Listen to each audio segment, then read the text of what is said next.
Through my journey in ECMP 355, I have learned many new skills and concepts. These new abilities will help me effectively integrate technology into my future classroom. In this video, I will explain a few of my favorite new skills and concepts that I believe will be the most beneficial to me.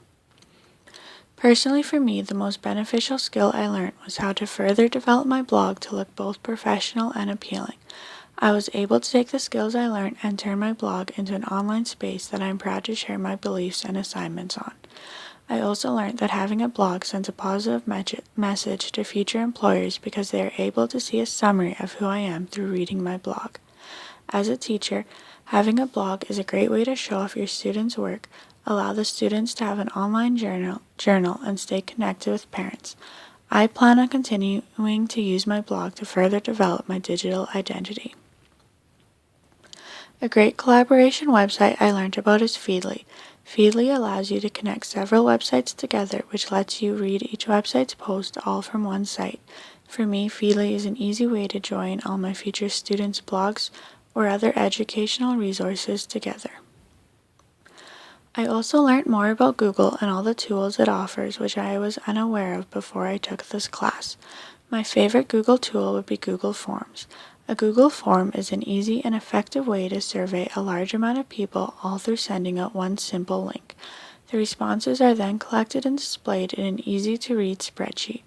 As a future teacher, I can see myself using Google Forms to test my students' understanding of a certain concept or gather information from the parents regarding the class. Before taking this class, I had never really used Twitter. This class helped me gain a deeper understanding of how Twitter can be used for educational and resourceful purposes.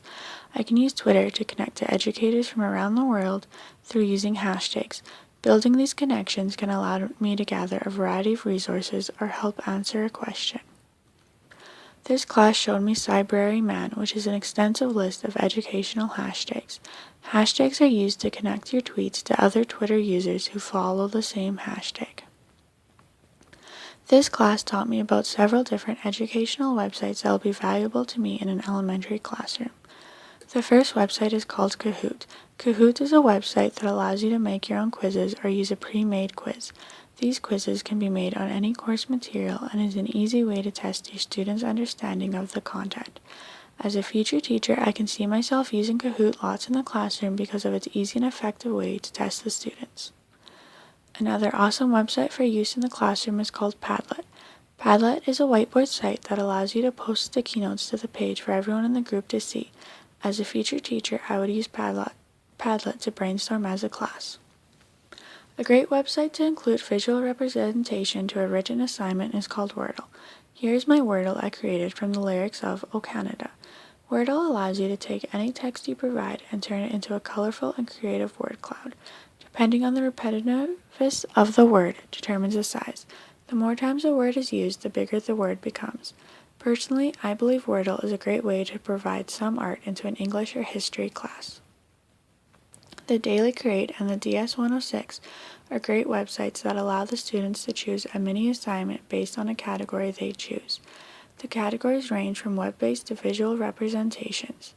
The mini assignments include such things as take a photo and describe it through song lyrics, or draw a picture using only a specific number of lines, dots, and curves. For me, the DS-106 is a great website for art or computer classes because they get the students familiar with different tools on the computer through using a creative component. The last webpage I found very useful to me as a future educator is called a 5-card Flickr. This website randomly chooses a selection of school-appropriate pictures from Flickr. The student then has to choose 5 photos from the selection and write a story about the photos. This website is great to bring out the storytelling ability in students. I can see myself using this website a lot in an elementary classroom because it gets the students thinking out of their comfort zone.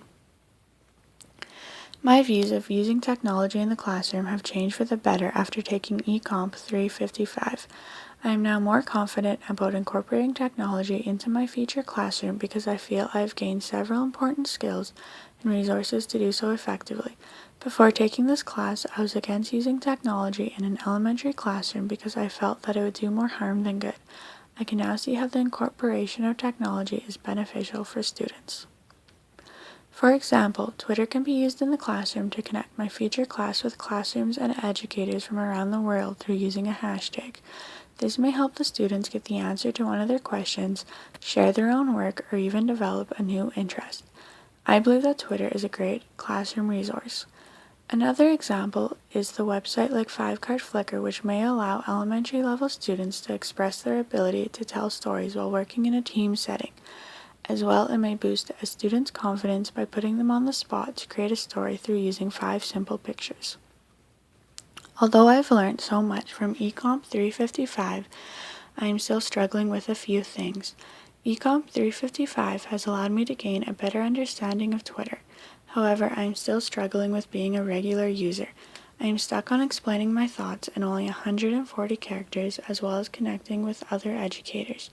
I am trying to use Twitter more and have created a personal goal to further my use of Twitter because I see the beneficial aspects it has for me as a future educator. I am also struggling with the idea of putting young students online without them becoming vulnerable to online predators. I want to learn how to teach my students to be safe on the internet and use it only for beneficial purposes. My aha moment in ECOMP 355 was when I realized how useful technology can be in an early education classroom. At the beginning of this class, all I understood was how computers could benefit middle years or high school students. Now I have gained an understanding that with the right resources, elementary students can benefit as well. ECOMP 355 has made me become excited about using technology in the classroom for educational purposes, and I'm eager to learn more about how I can do so.